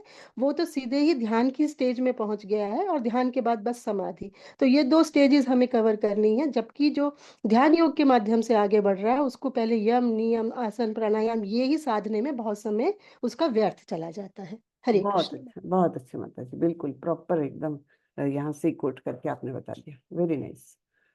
तानिया माता जी। हरे कृष्ण माता जी, दंडवत प्रणाम। धन्यवाद। जी माता जी, सभी ने अच्छे से बता दिया है। बस मैं एक पॉइंट इसमें ऐड करना चाहती हूँ कि अगर हम कोई भी पद्धति का पालन करना चाहते हैं, अगर हम ध्यान योग ही करें या कर्म योग ही करना चाहें या ज्ञान योग के माध्यम से ही करना चाहें, तो उन सब चीज़ों के लिए एक पहली जो स्टेज होती है वो ये है कि हमें अपनी इंद्रियों को और अपने मन को वश में करना है। और अगर हम इन पद्धतियों के माध्यम से हम भगवान को जानने की कोशिश करते हैं तो हमारे लिए अपनी इंद्रियों को वश में करना, अपने मन को वश में करना बहुत मुश्किल हो जाता है। लेकिन जब हम भक्ति मार्ग में आगे बढ़ते हैं तो हमारी अपने भक्ति मार्ग के हमारे जो कर्म हैं, जो हमें बताया गया है साधना भक्ति, वो स्वयं ही इतनी दिव्य है कि वो अभ्यास करते करते ही हमारी इंद्रियां, हमारा मन, ये सब कुछ भगवान में स्थिर होने लगता है। जैसा अभी माता जी ने कहा कि उसे डायरेक्ट ध्यान की अवस्था से ही वो शुरू करता है। लेकिन बाकी पद्धतियों का अगर हम पालन करते हैं तो फिर उसमें हमें बहुत टाइम लग जाएगा, पहले अपनी इंद्रियां, अपने मन को ही कंट्रोल करने में। हरे कृष्ण माता जी, धन्यवाद। बहुत अच्छे, सबने बहुत अच्छा बताया, वाकई बहुत ही अच्छा बताया। तो हम समराइज कर लेते हैं जस्ट। तो जब भी योग शब्द आता है तो योग शब्द क्या दिखाता है, भगवान से जुड़ने की प्रक्रिया। तो या तो आप कर्म के माध्यम से भगवान से जुड़ो या ज्ञान के माध्यम से भगवान से जुड़ो, है ना। भगवान से जुड़ना ये मेन है। अब होता क्या है, भक्ति योग, जैसे आप लोगों में से किसी ने बताया, बहुत अच्छे से बताया आप लोगों ने सभी ने। तो क्या होता है कि कठिनाई बड़ी आती है कर्म योग से, धीरे धीरे धीरे भगवान प्राप्ति तक जाने में बहुत समय लगता है, बहुत लंबी सीढ़ी हो जाती है। लेकिन वही जब हम कृष्ण भावनामृत को अपनाते हैं तो हमारे सारे कर्म जो है वो कर्म भगवान से ही जुड़े रहते हैं, इसलिए अपने आप कर्म योग हो जाते हैं, है ना। निष्काम कर्म योग हो जाते हैं, क्योंकि हम हर क्रिया को भगवान के लिए ही करते हैं, तो अपने आप ये हो जाता है। वैसे ही ज्ञान, ज्ञान क्या है? भगवान ने बोला है कि ददामी बुद्धि योगम तम तेन येन माम उपयान्ति ते, यानी मैं उसको जो सतत मेरा स्मरण करता है, कृष्ण भावनामृत है ना, सतत मेरा जो स्मरण करता है उसको मैं अंदर से ही ज्ञान दे देता हूँ, जिसके माध्यम से वो मुझ तक पहुंच सके। तो ज्ञान योग अपने आप हो गया। यानी क्या बोला है कि सभी प्रणालियों के घटक भक्ति योग में या कृष्ण भावनामृत में अपने आप ही सम्मिलित हो जाते हैं। तो ये मेन हमको बताना था। अब थोड़ा सा एक डाइवर्ट करके मैं बता रही हूँ। एक कहलाता है निष्काम कर्म योग और एक कहलाता है भक्ति योग। वास्तविक दोनों में अंतर क्या है? कुछ अंतर है भी कि नहीं? तो देखिए, निष्काम कर्म योग में हम क्या करते हैं, बहुत आसान सा तरीका है। तो हमको जो भी काम आता है, जो भी काम हमको प्रिय है, तो हम वो करते हैं किसी भी क्या बोलेंगे, कुछ पाने की इच्छा के बिना, है ना। तो उसको हम निष्काम कर्म योग बोलते हैं। कुछ भी पाना नहीं है, लेकिन हम कर्म कौन सा कर रहे हैं? जो हमको बहुत पसंद है, जिसमें हम बहुत निष्णात है। जैसे अब मुझे सपोज मुझे फूलों की माला बहुत अच्छे से बनाना आता है, सपोज। हाँ, मुझे आता नहीं है, लेकिन एक उदाहरण के लिए। तो मैं क्या करूंगी, मंदिर जाऊंगी ना, तो यही सेवा ले लूंगी, प्रभु जी मुझे ये सेवा दे दो, मैं बहुत अच्छे हार बनाती हूँ। ठीक है, ये हुआ निष्काम कर्मयोग, क्योंकि काम मैंने चूज किया, है ना, और उस काम को मैंने भगवान को अर्पण किया, निष्काम कर्मयोग। लेकिन अगर मैं मंदिर जाऊं और प्रभु जी को बोल रहा आप कोई भी सेवा दे दीजिए, हाँ मैं वो करूंगी, बर्तन मांजने की, झाड़ू पोछा करने की, कोई भी सेवा, तो वो मैं अपना नहीं उसमें लाद रही हूँ कि मुझे ये पसंद है, मैं इसमें बड़ी निपुण हूँ, तो मुझे ये सेवा आप दे दीजिए। तब क्या हो जाता है, जब मैं कुछ भी करने के लिए तैयार हूं, तो वो भक्ति योग, भगवान की प्रसन्नता के लिए कुछ भी करो। तो ये एक बहुत ही माइन्यूट ऐसा भेद है, लेकिन मैं जस्ट विषय निकला इसलिए मैं बता रही हूँ, ठीक है ना। तो ये सबने बहुत अच्छे पॉइंट्स बताए, वाकई में सबने अच्छे पॉइंट्स बताए। तो ये सारे घटक जो है, सभी अन्य योगों के घटक ये भक्ति योग में शामिल है। भगवान, भक्ति योग हमको डायरेक्टली भगवान तक पहुंचा सकता है, शॉर्टकट है ना। तो ये हमने डिस्कस किया, बहुत अच्छा किया, चलो बहुत ही बढ़िया। अब ये अंतिम श्लोक यहाँ पर लिया है प्रभुपाद जी का, सॉरी भगवान का, 6 अध्याय का। योगी नामपि सर्वेषां मद्गतेनान्तरात्मना श्रद्धावान भजते यो माम समे युक्त तमो मतः। और समस्त योगियों में से जो योगी अत्यंत श्रद्धा पूर्वक मेरे परायण है और अपने अंतःकरण में मेरे विषय में ही सोचता है और मेरी दिव्य प्रेमा भक्ति में लगा रहता है, वह योग में मुझसे परम अंतरंग रूप से युक्त है और सबों में सर्वोच्च है, यही मेरा मत है। अब जब ये योगी नाम अपि सर्वेशाम आता है ना, तब हमको सबसे पहले किसकी याद आनी चाहिए? गोपियों की याद आनी चाहिए, क्योंकि ये गोपियों का ही वर्णन है। हाँ, तो क्या बोला है कि सभी मतलब श्रद्धा पूर्वक मेरे परायण है, उनके अंदर केवल मैं ही बसा हुआ हूँ, जो कुछ करती है मेरे लिए ही करती है, मेरी ही प्रसन्नता के लिए करती है, और रिटर्न में कुछ भी नहीं चाहती। हाँ, तो इस प्रकार ये दिव्य प्रेमा भक्ति जो है, ये सबसे सर्वोच्च है योगों में, और ये भगवान का मत है, अर्थात ये सबसे मतलब क्या बोलेंगे, सबसे योग्य मत है, सर्वोच्च मत है ये। तो इस यहाँ पर हमको दिए हुए हैं। चलिए, भक्ति योग में अन्य योग प्रणालियों के सभी घटक शामिल है, जैसे कर्म योग। तो कर्म योग में हम धीरे धीरे जब योग भगवान को कर्म अर्पित करने लगते हैं, तब क्या हो जाता है, धीरे धीरे हमें डिटैचमेंट आने लगता है भौतिक चीजों के प्रति। लेकिन हम यहाँ पर पॉजिटिव चीज कर रहे हैं कृष्ण भावनामृत में। कैसे कर रहे हैं? कृष्ण से लगाव करते हैं, है ना। तो भक्ति परेशानुभव विरक्ति अन्यत्र स्याद। हाँ, तो उसका क्या होता है, जब हम कृष्ण से लगाव करते तो अपने आप, उसके लिए हमको कुछ अलग नहीं करना पड़ता। यहाँ पर तो हमको अलग करना पड़ेगा, अलगाव करना पड़ेगा। किससे? भौतिक चीजों से नहीं। मैंने खाना बनाया है, पहले नहीं ये करूंगी, पहले भोग लगाऊंगी या जो कुछ है है ना। तो कर्म योग, जिस हर कर्म के माध्यम से हमको भगवान से जुड़ना है, तो इसमें हमको एक थोड़ी सी थोपी हुई क्रिया हमको अपनानी पड़ेगी कि बाकी चीजों से हमको, भौतिक चीजों से थोड़े हम डिटैच होने लग जाए। लेकिन यहाँ पर हम पॉजिटिव चीज क्या कर रहे हैं, कृष्ण भावनामृत में कृष्ण से लगाव कर रहे हैं, बाकी चीज अपने आप हो जाती है ना। डिटैचमेंट अपने आप आती है, विरक्ति अन्यत्र से। बहुत सुंदर श्लोक है वो, शायद मुझे पूर्ण तरीके से नहीं आएगा। उसमें ये बताया गया है कि भक्ति के लक्षण क्या है। कोई पूछेगा भक्ति के लक्षण क्या है, तो भक्ति परेशानुभव, यानी एक दिव्य अनुभव हमको आने लगता है। दूसरा विरक्ति अन्यत्र, भक्ति परेशानुभव, विरक्ति अन्यत्र, तो बाकी सब जगह से विरक्ति होने लगती। बिल्कुल वैसे ही जैसे हम जब पेट में अन्न डालते हैं तो क्या क्या होता है, तुष्टि पुष्टि एंड क्षुधोदया, ये यानी क्षुधा का ये हो जाता है, भूख मिटने लगती है। तुष्टि होती है, संतुष्टि एक वो होती है। पुष्टि शरीर का पोषण होता है, और हमारी भूख मिटने लगती है। तीन चीजें जैसे साइमल्टेनियसली होती है, वैसी ही भक्ति का है। जैसे जैसे भक्ति बढ़ती है तो भक्ति परेशान अनुभव, हमको दिव्य अनुभव आने लगता है, और बाकी चीजों से हमारा मन हटने लगता है। तीन चीजें साइमल्टेनियसली होती है। तो इसके लिए हमको अलग से कुछ नहीं करना पड़ता, बस कृष्ण का नाम लेते रहो, अपने आप हमको डिटैचमेंट आती है। इस प्रकार से कृष्ण भावनामृत में कर्मयोग निहित है। फिर कृष्ण की शक्तियों का ज्ञान, कृष्ण के साथ हमारे संबंधों का ज्ञान। ज्ञान योग में हम क्या करते हैं, सब दुनिया भर की चीजें हम पढ़ते हैं, है ना, कि भगवान कहाँ पर है, कैसे रहते हैं, जो कुछ है ये सब, और परमात्मा रूप पर हमारा ध्यान केंद्रित रहता है, भगवान पर नहीं, उनके सुंदर श्याम सुंदर रूप पर नहीं, हमारा परमात्मा पर ध्यान केंद्रित रहता है। लेकिन इधर क्या होता है, हम जब कृष्ण की भक्ति करते हैं तो ददामी बुद्धि योगम, तब हमको ये सारा ज्ञान अपने आप भगवान देते हैं।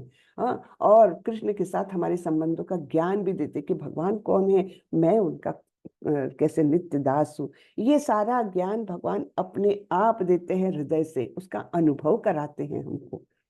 तो इस प्रकार से ज्ञान योग भी हमारे कृष्ण भावनामृत में है।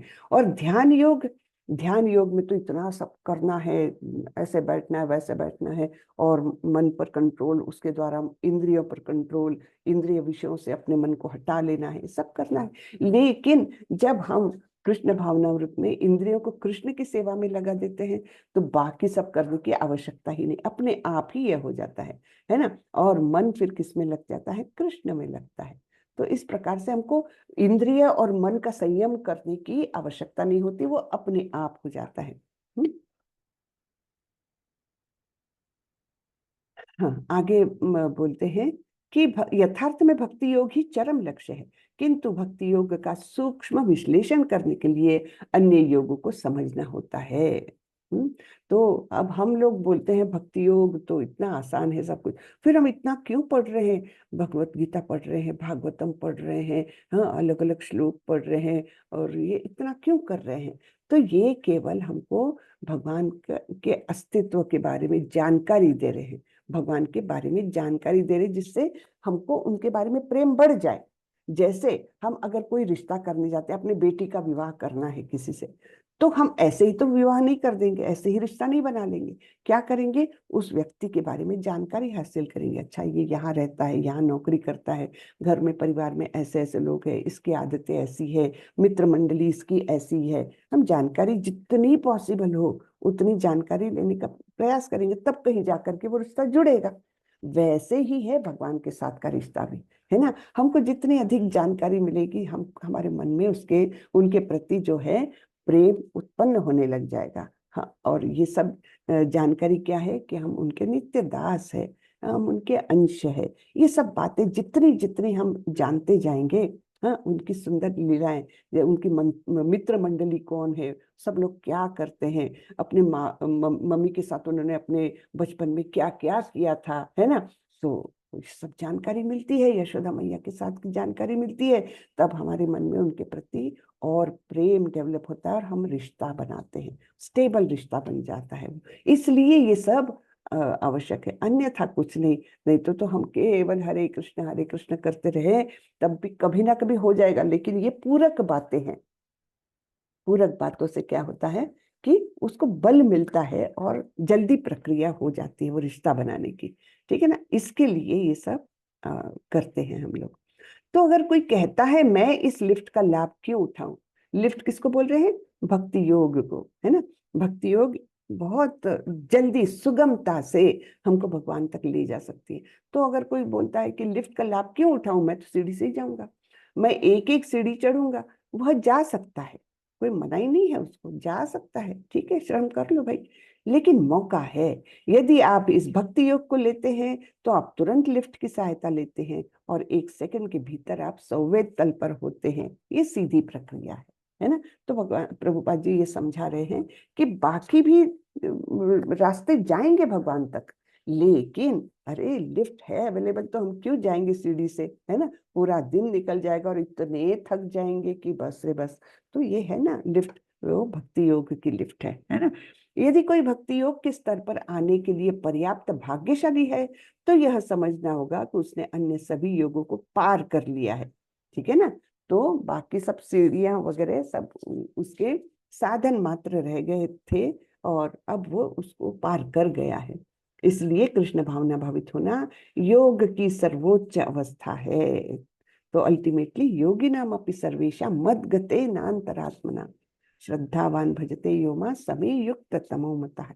तो ये श्लोक हमको दिखाता है गोपियों का प्रेम, है ना। गोपियां हर जगह पर हर कुछ भी कार्य करते रहे मन में कृष्ण, और जो भी करेंगे कृष्ण की प्रसन्नता के लिए, श्रृंगार करेगी कृष्ण की प्रसन्नता के लिए, और बदले में कुछ भी अपेक्षा नहीं। तो ये सर्वोच्च स्तर होता है भक्ति योग का। कृष्ण भावनामृत योग श्रृंखला की अंतिम कड़ी है, वह कड़ी जो हमें सर्वोच्च व्यक्ति भगवान श्री कृष्ण से बांधती है। इस अंतिम कड़ी के बिना श्रृंखला व्यावहारिक रूप से बेकार है। व्यावहारिक रूप से, क्योंकि वो अधूरे में ही लटक गया। अब आपको जाना है 100वें माले पर और आप 98 पर भी लटक गए, तब भी आपने साध्य तो नहीं किया वो जो आपका लक्ष्य है ना। तो इस प्रकार से ये इसलिए कृष्ण भावनामृत ये जो क्या है अंतिम कड़ी है, यहाँ पर आपको पहुंचना चाहिए, तब हमारा जीवन सफल है। ठीक है, ठीक है, इकाई 1 के महत्व पर डिस्कस।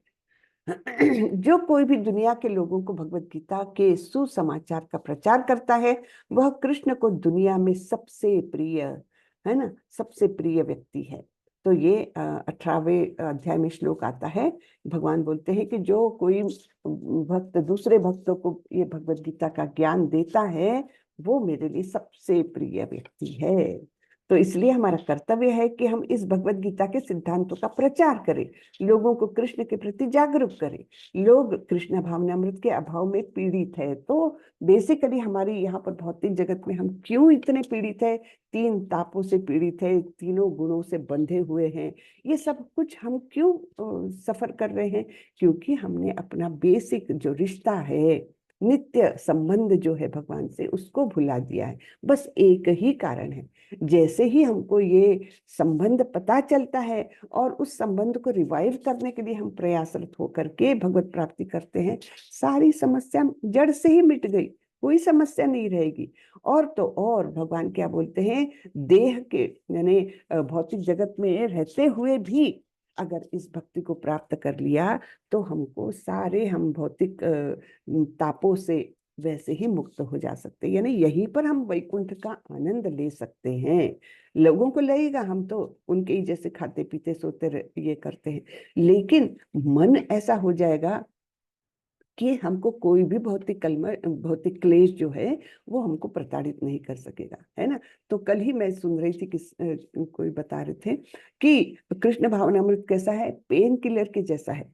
तो पेन तो है, सबको है पेन, लेकिन दूसरे ने पेन किलर नहीं खाई, मैंने खा ली, तो क्या है, पेन यानी शरीर में वो बाधा है, ठीक है, भौतिक कलमश मुझे तकलीफ दे रहे, लेकिन पेन किलर के कारण, इस कृष्ण भावनामृत के कारण मुझे उसका वो महसूस ही नहीं होता, है ना। तो ये मतलब ऐसा वर्णन मैंने कल ही सुना तो अच्छा लगा मुझे कि ये पेन किलर के जैसा है कि हमारे सारे भौतिक क्लेश हमको महसूस ही नहीं होते। जैसे हमारे गुरु महाराज है ना, कितने कष्टों में है, कितने ज्यादा कष्टों में है, लेकिन उनकी दिव्यता ऐसी है कि ऐसी हालत में भी वो अपना जप कर रहे हैं, लोगों से बातें भी कर रहे हैं और बोलते मैं आई एम ब्लिसफुल, मैं अंदर से बहुत आनंद में हूँ, मैं सुखी हूँ। हाँ, ये सुख तो हम पूरे सुदृढ़ शरीर में रहकर भी उसका अनुभव नहीं कर सकते। ऐसी अवस्था में हमारे गुरु महाराज है ना। तो शरीर को इतने क्लेश होते हुए भी वो बोलते हैं आई एम ब्लिसफुल। ये केवल बहुत ही महान स्तर का व्यक्ति ही इसका अनुभव कर सकता है। चलिए, तो इसलिए हमारा कर्तव्य है कि इस भगवत गीता के सिद्धांतों का प्रचार करें, लोगों को कृष्ण के प्रति जागरूक करें। तो आप लोग भी अभी भक्ति शास्त्री प्राप्त करने वाले हो, तो आप लोगों के ये भक्ति शास्त्री कोर्स ही इसके लिए है कि आप आगे जाकर के प्रीचिंग कर पाए, है ना। तो जो भी प्लस माइनस पॉइंट्स होते हैं लोग आर्ग्यू करेंगे, तो हमको इतना तो ज्ञान होना चाहिए कि हम उनके आर्गुमेंट को नलीफाई कर सके, यानी उनके आर्गुमेंट का उत्तर दे सके। झगड़ा नहीं करना है, लेकिन हमको शास्त्रों से कुछ बताते आना चाहिए कि नहीं नहीं ऐसा नहीं है, ये भगवत गीता में तो ऐसा लिखा है ना। ये शास्त्रों के माध्यम से हमको बताते आना चाहिए। ठीक है, लोग कृष्ण भावनामृत के अभाव में पीड़ित है, इसलिए हम में से प्रत्येक को पूरी दुनिया के लाभ के लिए कृष्ण भावनामृत के प्रचार कार्य में लगे रहना चाहिए। Very good. हाँ, तो हरे कृष्ण, श्रीला प्रभुपाद की जय। हरे कृष्ण। जी कोमलांगी माता जी। बहुत सुंदर। हरे कृष्ण माँ जी, दंडवत प्रणाम। दंडवत प्रणाम माता जी। माँ जी, जो अष्टांग योगी हैं वो अगर अपने मार्ग से पतन हो जाता है तो उनको कैसा जन्म मिलता है? वैसे ही जो सभी योगियों के लिए कॉमन है ना, वो सभी योगियों के लिए जो आधे रास्ते में ये हो जाते हैं, सबके लिए एक ही गंतव्य है कि उनको ऐसी ऐसी सुविधा दी जाती है कि उनको एक तो मनुष्य जन्म मिलेगा ही मिलेगा, और तो और उनको ऐसे परिवार में, ऐसे वातावरण में जन्म मिलेगा कि वो अपनी योग साधना आगे बढ़ा सके। तो वो सबके लिए कॉमन है वो। हरे कृष्ण। माँ जी, हमारा टेस्ट सैटरडे को है ना? अभी आपने नेक्स्ट ट्यूसडे बोला, नेक्स्ट टेस्ट सैटरडे पड़ रहा है।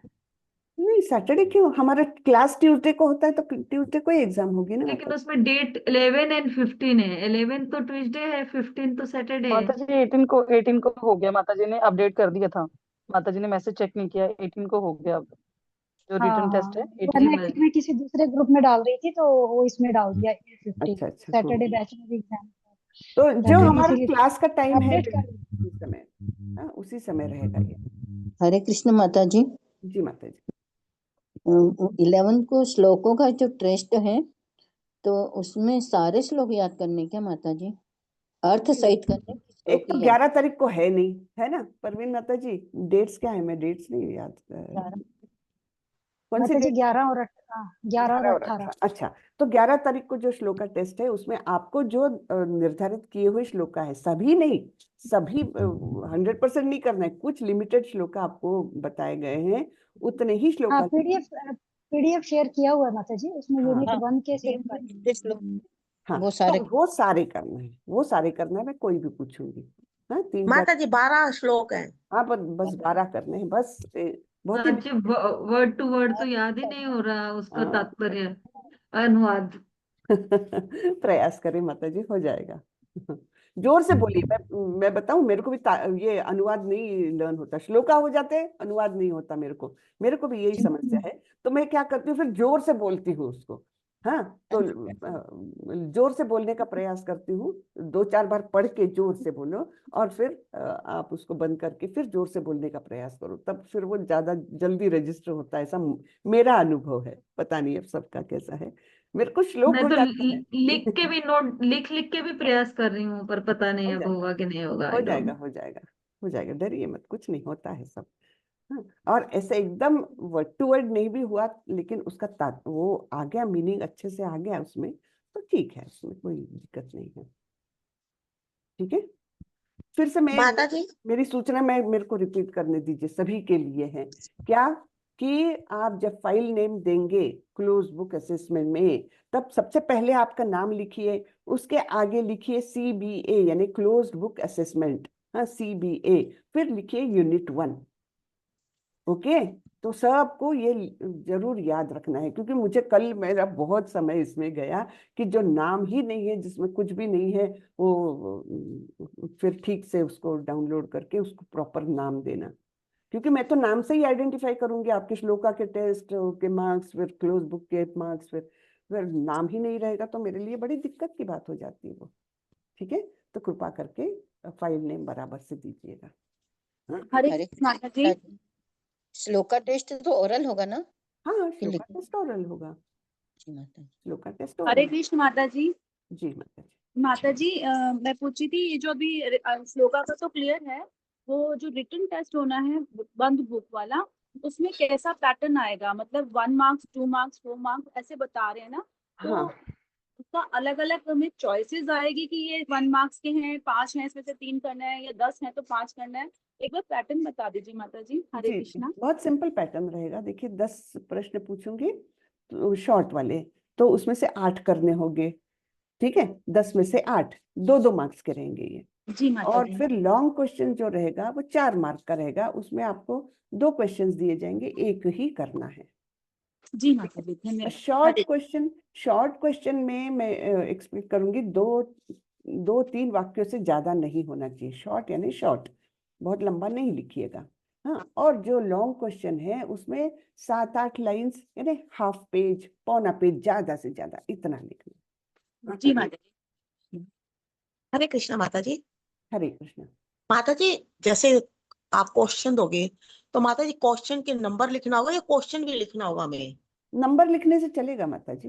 ओके माता जी, टाइमिंग बच जाएगी ना माता जी? हाँ, तो नंबर लिखने से चलेगा, लेकिन वो करेक्ट नंबर लिखिएगा, नहीं तो। हाँ, ठीक है। और किसी का कुछ प्रश्न? ओके माता जी। हरे कृष्णा माता जी, थैंक यू प्रणाम। जी, माता जी, जो ये उपमाएं हैं, उपमाएं क्या फिलअप फॉर्म में आएंगी, कैसे आएंगी? जो एग्जांपल्स हैं उपमा। उपमा कैसी आएगी उस पर आपको प्रश्न ही जी। पूछा जाएगा कि ये उपमा किस इसका साधर्म्य समझाइए। यानी ये उपमा दी है आपको, ये प्रभुपाद जी ने, वो किस रेफरेंस में दी, कैसे, क्या समझाने के लिए दी है। जैसे एक सिंपल उदाहरण, जैसे हम ये बताते, सूर्य की किरणें, फिर सूर्य की तह, और सूर्य का कोर, यानी जहां पर हम सूर्य देव को मिल सकते हैं। तो ये क्या है? भगवान के स्वरूप है 3, ब्रह्म ज्योति, परमात्मा और स्वयं भगवान। तो इस प्रकार हम सूर्य का साधर्म्य यहाँ पर समझाते, भगवान के अस्तित्व के बारे में या भगवान के स्वरूप के बारे में। ये मैंने एग्जाम्पल दिया, तो इस टाइप से माता साधर्म्य समझाने के लिए। हरे कृष्णा माता जी, 10 क्वेश्चंस में से ही उपमा में भी उसमें इंक्लूड होंगी क्या अलग? नहीं, उसी में इंक्लूड होंगे। जी माता जी, हरे कृष्ण। जी, हरे कृष्ण। सर्वमंगल माता जी, आपने कुछ अटेंडेंस हरे कृष्णा, अटेंडेंस फॉर्म शेयर किया है, अटेंडेंस भर दीजिए। ठीक है। एक मिनट, सर्वमंगल माता जी ने बहुत देर से हैंड रेस किया हुआ है। माता जी, बोलिए माता जी। हाँ, हरे कृष्ण माता जी, मैं सुन रही थी, करके क्लास अटेंड कर रही हूँ। हाँ, आप अभी बोल रहे थे, इसलिए मैं चुपचाप सुन रही थी। ठीक है, ठीक है, ठीक है। हरे कृष्ण माता जी। हरे कृष्णा। आप लोग दोनों एक ही मोबाइल से हो जाते हो क्या ज्वाइन? फिर अटेंडेंस कैसे लगाओगे? ठीक है, चलिए, ठीक है, एग्जाम दीजिए सर्वमंगल माता जी। हाँ, और प्रभु जी भी, सनातन प्रभु, आपको भी एग्जाम देना है कल, पर आई मीन नेक्स्ट वीक। आप लोगों ने ओपन बुक असेसमेंट दिया कि नहीं? सर्वमंगल माता जी।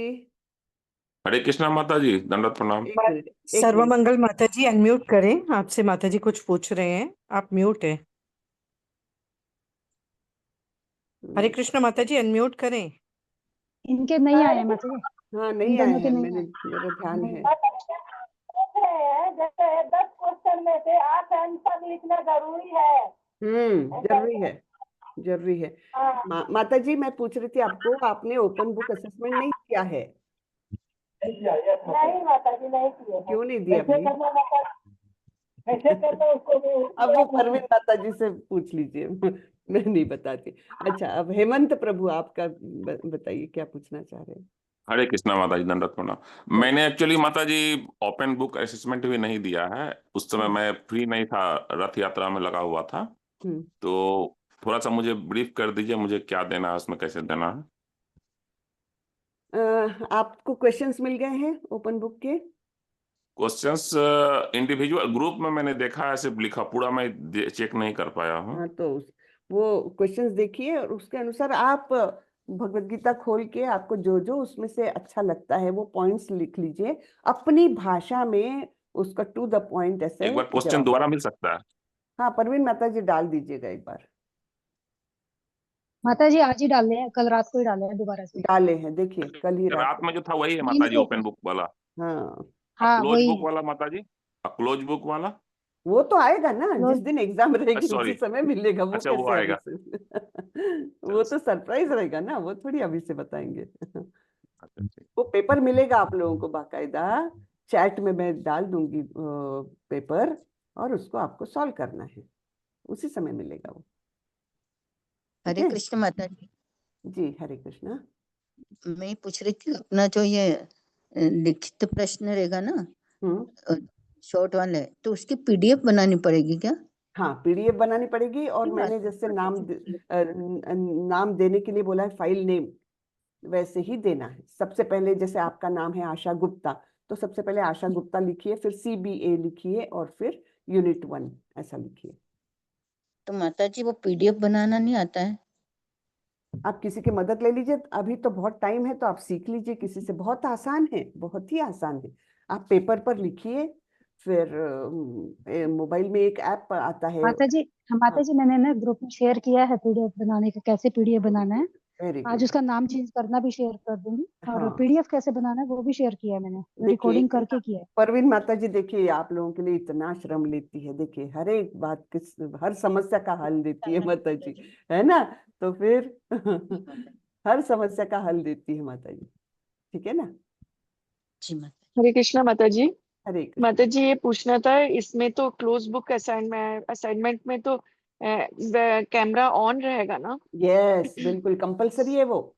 आपने अगर कैमरा ऑन माता जी नहीं अगर रखा बीच में, तो फिर वो आपका एक्सेप्ट नहीं होगा पेपर। हाँ, बीच में क्या माता जी? तो माता जी बीच में अगर 1 मिनट के लिए उठना पड़े या 1-2 मिनट के लिए, कोई प्रॉब्लम तो नहीं है उसमें? हाँ, लेकिन प्रयत्न करें कि ना उठना पड़े। अगर उठना ही पड़े मत- तो माता जी को बोल करके या मुझे बोल करके, हम लोग रहेंगे तो हमको बोल करके 1 मिनट को उठ सकते हैं, लेकिन अवॉइड करें इसको। दिस इज नॉट गुड, है ना? जैसे अपन एग्जाम देने जाते हैं तो कहाँ उठते हैं, यहाँ वहाँ घूमने थोड़ी ना जाते हैं। कॉलेज में एग्जाम देने जाते, पूरा पेपर एक जगह बैठ करके लिखना पड़ता है। नहीं माता जी, बेल वगैरह अगर बजी तो उठना पड़ हाँ, जाता है, इसलिए। कभी कभी हो गया तो आप बता करके, वैसे बिल्कुल शॉर्ट पीरियड के लिए उठ सकते हैं, ठीक है?